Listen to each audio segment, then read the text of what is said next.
안녕하세요. 시나리오 팟입니다. 처음으로 제 필명이죠. 시나리오 팟.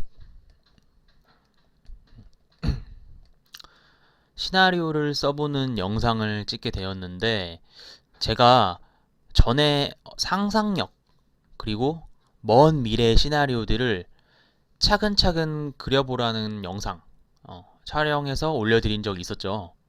기억하시는 분들이 계실지 모르겠는데, 아무튼 오늘 영상을 시작으로 종종 이렇게 제가 관심 있는 주제들을 좀 간단하게 조사해서 여러분들하고 좀 공부하고 공유해보고 추후 여러분들이 투자하시고 매매하시고 그러는데 좀 활용을 하시고 더 나아가서는 뭐 다양하게 정보라는 거는 어떻게 활용하느냐에 따라서 가능성이 굉장히 무궁무진하니까 한번 공부해 보시길 바라고 오늘 영상 이런 식으로 제가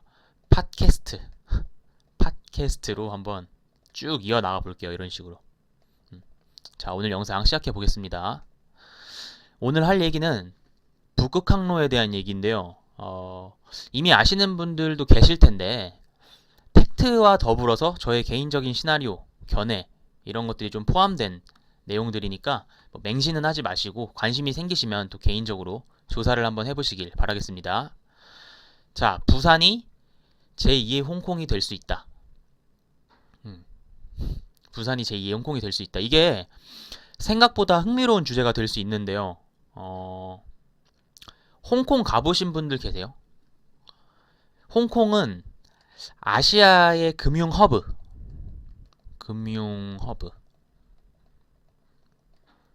홍콩은 아시아의 금융 허브라고 불리는 곳이에요. 여러 글로벌 기관들이 많이 상주해 있는 곳인데 여기가 부연 설명이 굳이 필요 없긴 한데 제가 혹시 모르니까 쉽게 예를 들어서 한번 설명드려 볼게요.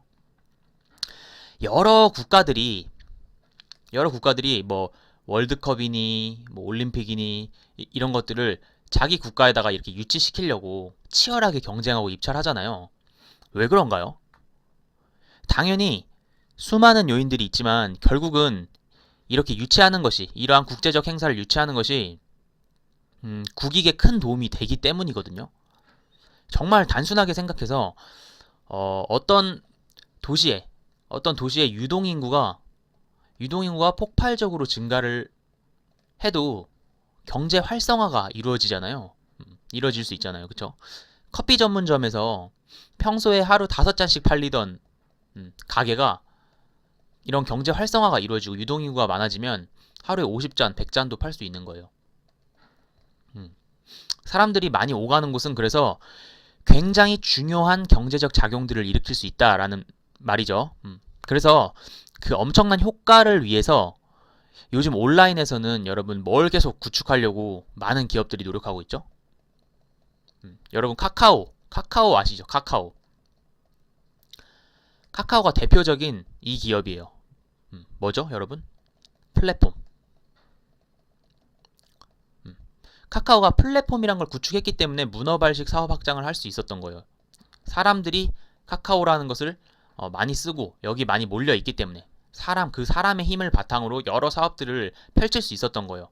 그래서 이 플랫폼을 구축하려고 하는 이유가 이러한 이유들인데 사람들이 많이 오가는 거.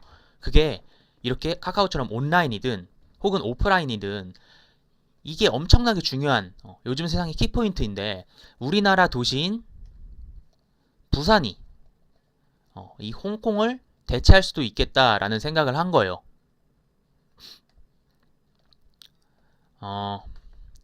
벌써 몇십 년 전부터 급격한 기후변화로 북극의 얼음들이 막 녹고 있어요. 그런 것들은 여러분들이 또 아마 대충 들어보셨을 거예요. 최근에 엄청 큰 화물선이 여기가 수에즈 운하인데 보통은 이게 그 항로예요. 기존에 많이 쓰는 항로 이런 식으로. 그래서 여기서 포인트는 이 수에즈 운하 여기가 한 요 정도 이 틈이 있거든요. 요 정도 틈에 배들이 막 지나다니는 게 수에즈 운하예요. 수에즈 운하. 일단 수에즈 운하에 대해서는 제가 뭐 그 간략하게 이렇게 말씀드리는 거고 뭐 자세하게는 여러분들이 뭐 찾아보시면 수에즈 운하가 얼마나 중요한 운하인지 여러분들이 찾아보시면 금방 아실 수 있기 때문에 추가적인 부연 설명은 제가 넘어가고 설명 이어가 볼게요. 최근에 이 수에즈 운하에 엄청 큰 화물선이 걸렸어요. 그러니까 운하가 이렇게 생겼는데 배들이 보통은 요만한 배들이 이렇게 지나가거든요. 이 운하를 이렇게 지나가는데 배들이 갑자기 엄청 큰 배가 이렇게 이 수에즈 운하가 있으면 배가 이런 식으로 끼어버린 거예요. 이렇게 여기에.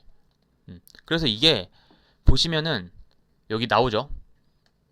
지난 3월 23일 길이 400m 초대형 화물선 에버기브노가 수에즈 운하에 자초됐는데 여기가 수에즈 운하가 물류의 13% 차지하는 아주 중요한 물류의 대동맥인 곳이거든요. 그래서 여기가 6일 동안 6일 동안 다행히도 6일 만에 이 배를 끌어내면서 뚫리긴 했어요. 여기가 뚫리긴 했는데 그동안 계속 막혀 있었던 6일 동안 막혀 있던 상태였던 거죠.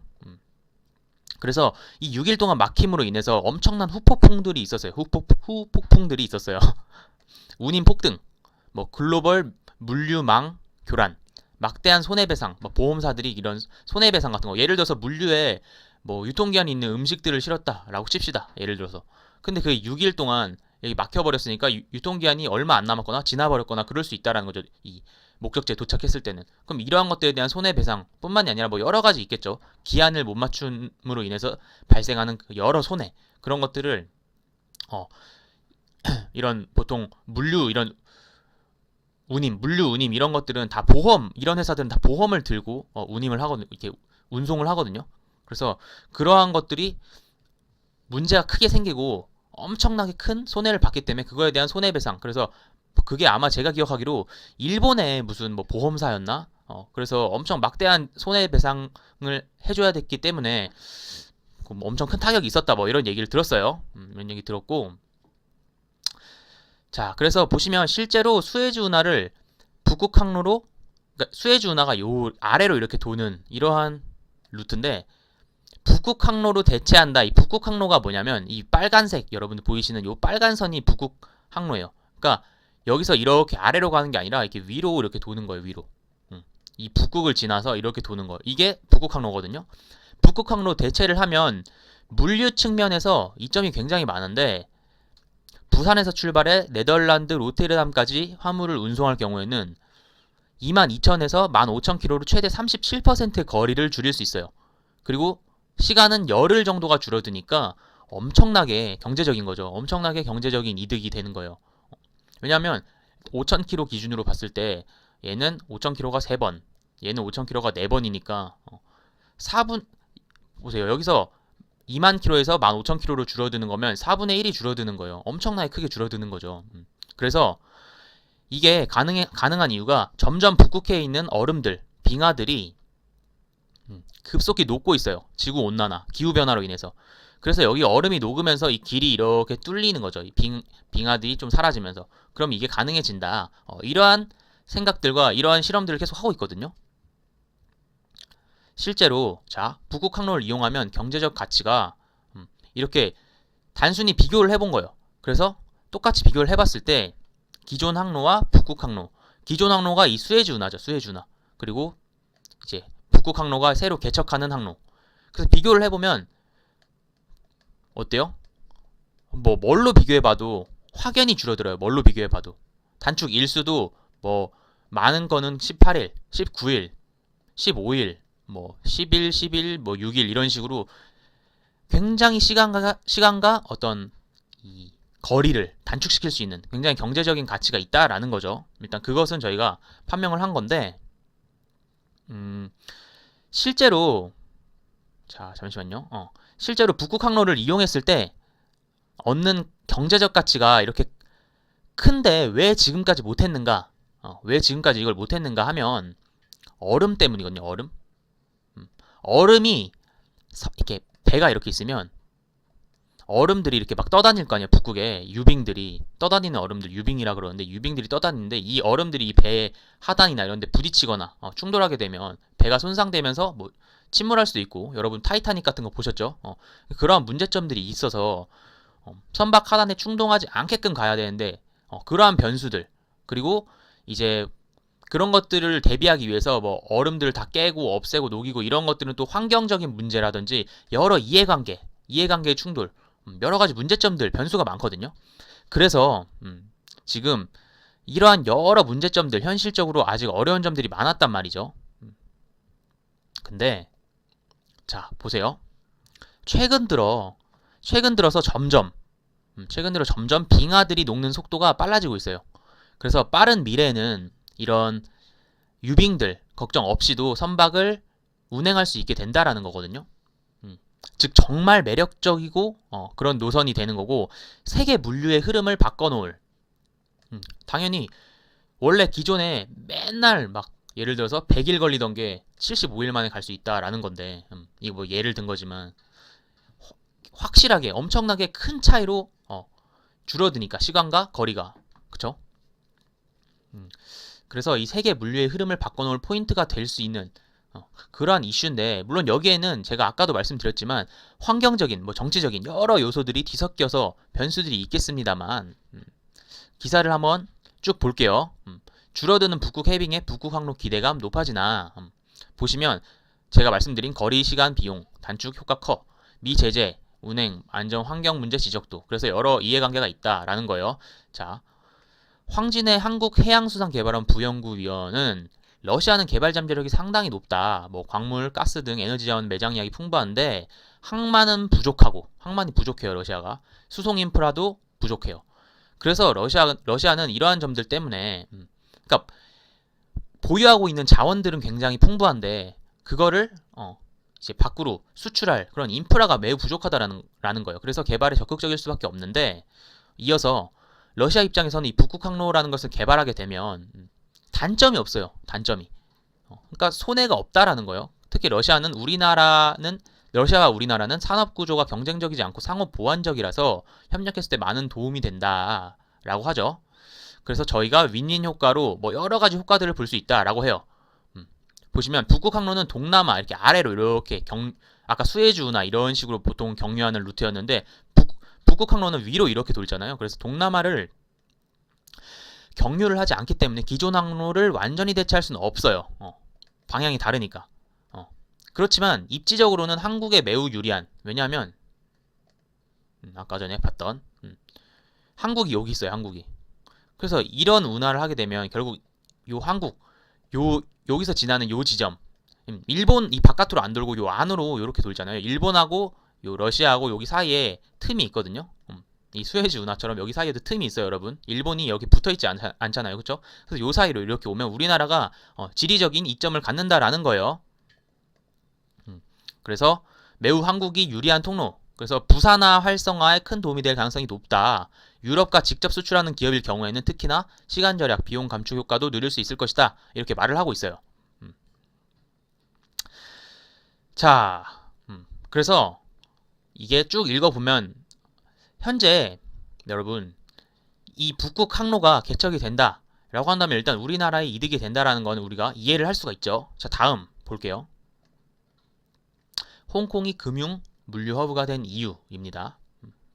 자, 홍콩이 세계 경제 중심지 중 하나가 된 이유들이 있어요. 이렇게 쭉 보시면은 뭐 보시면 영어 사용, 지정학적 위치, 비즈니스에 대한 자유도, 그리고 뭐 세금이 낮고 뭐 자유도가 높고 절차가 간편하고 뭐 등등등 있어요. 그런데 최근에 중국이 홍콩을 지배하려고, 그죠? 홍콩을 지배하려고 하면서 뭐 하나의 중국, 규제가 굉장히 심해지고 있단 말이죠. 이름하여 중국화를 하려고 눈에 불을 켜고 있죠. 엔터테인먼트도 규제, 게임도 규제, 뭐 연예인들도 다 규제하고, 그쵸? 하나하나 다 규제하고 있단 말이에요. 이런 것들 때문에 뭐 이제 이 홍콩에서 영국 혹은 뭐 다른 국가들로 뭐 인재들이나 인프라들 이런 것들이 빠져나가고 있는 그러한 추세란 말이죠. 따라서 이 빠져나온 인프라들이 어디로 가느냐? 외국계 금융사가 부산으로 오고 있다. 부산으로 오고 있다. 뭐 홍콩 금융중심지 위상 변화에 따른 결과이기도 하고 뭐 여러 가지 이유들이 있을 거예요. 그래서 부산이 뭐 국제 금융 중심지로 지정이 되고 난 뒤에 10년 만에 뭐 6개 외국계 금융기업이 뭐 둥지를 트고 홍콩계 뭐 어쩌고 저쩌고 저쩌고 쭉 있어요. 뭐 시티은행도 있고 여러 가지. 그쵸? 자, 이렇게 빠져나온 기업들이 이 부산에 유치를 성공한 거예요. 그래서 이 노란 부분을 쭉 보시면 절반이 뭐 홍콩계라고 하고, 아무래도 부산시가 제공하는 뭐 여러 가지 인센티브, 뭐 지리적인 이점 이런 것들, 자유도 이런 것들을 좀 본 거죠. 그래서 또 한 가지가 있는데, 여기 이 인프라들이 부산으로 오는 거에 더불어서 부산 인구가 점점 줄어들고 있어요, 여러분들. 부산 인구가 점점 줄어드는데 이상하게 부동산 가격은 천정부지로 솟고 있습니다. 7월에 부산 주택 가격 비수도권에서 가장 많이 오른 것으로 나타났다라고 해요. 물론 지금 우리나라에서는 안 오른 부동산이 없긴 하지만요. 그런데 여기서 좀 특이한 건 미국인들이 그러니까 다른 지역보다 월등하게 많은 매수세가 있는데 여러 나라들이 있지만 그 매수세가 다름 아니라 이 미국이라는 거예요. 미국 자본이라는 거죠. 특이점들은 미국 국적의 매수가 다른 지역에 비해 월등합니다. 뭐 어쩌고저쩌고 쭉 나옵니다. 자, 그래서 오늘의 결론이에요. 오늘 영상의 결론, 유출 가능한 시나리오인데, 여러 힌트들을 봤을 때 사실 어느 정도 분명히 흥미롭게 고민해 볼 거리가 있다라는 거예요. 어떤 우리가 한 발 앞, 두 발 앞, 10발 그러니까 10발자국 앞을 내다보면서 저희가 투자를 할 때, 투자에는 꼭 주식만 있는 거 아니에요, 여러분. 여러 가지가 있죠. 여러 가지가 있을 텐데, 그러한 여러분들의 자산 증식에 대한 아이디어를 좀 브레인스토밍을 할 때 한번 생각해 볼 만한 그런 이슈다라는 거죠. 흥미롭게 고민해 볼 거리가 있다. 북극 항로라는 거는 가슴이 아프지만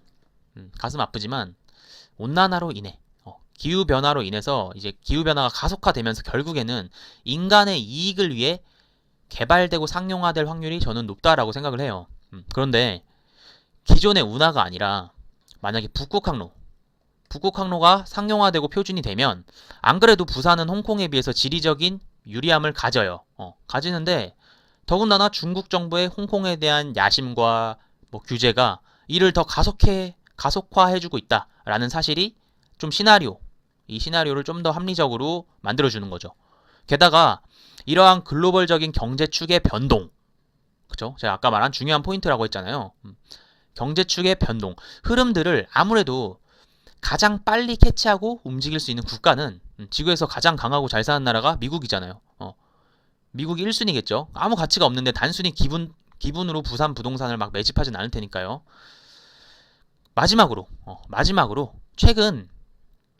최근에 국민의힘 홍준표 후보가 저는 좀 개인적으로 놀랐는데 이러한 부분들을 이미 캐치하고 있더라고요. 보시면 홍준표 의원은 부산보다는 동해 쪽, 우리나라가 이렇게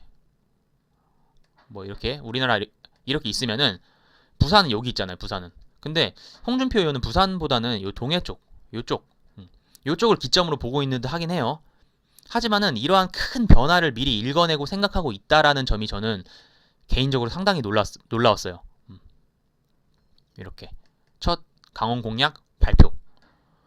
북극 항로로, 그러니까 이 홍 의원은 북극 항로로 유럽을 가는 시대가 10년 내에 온다. 동해안은 모든 물류가 집중하는 그런 항구로 만들고 10년을 내다보고 준비해야 된다. 이런 식으로 아주 좀 미래를 밝게 보고 있습니다. 여러 생각을 하고 계신 것 같아요. 그래서 이러나 저러나 우리나라의 항구 도시들은 어떠한 큰 가능성이라는 파도가 밀려오고 있다라고 생각을 해요. 이게 오늘 영상의 결론이자 뭐 시나리오이고, 이게 실제로 일어나든 일어나지 않든 이런 식의 생각의 확장은 여러분 투자 인생에서는 매우 큰 도움이 될 좋은 습관이라고 생각을 해요. 전 그렇다고 믿습니다.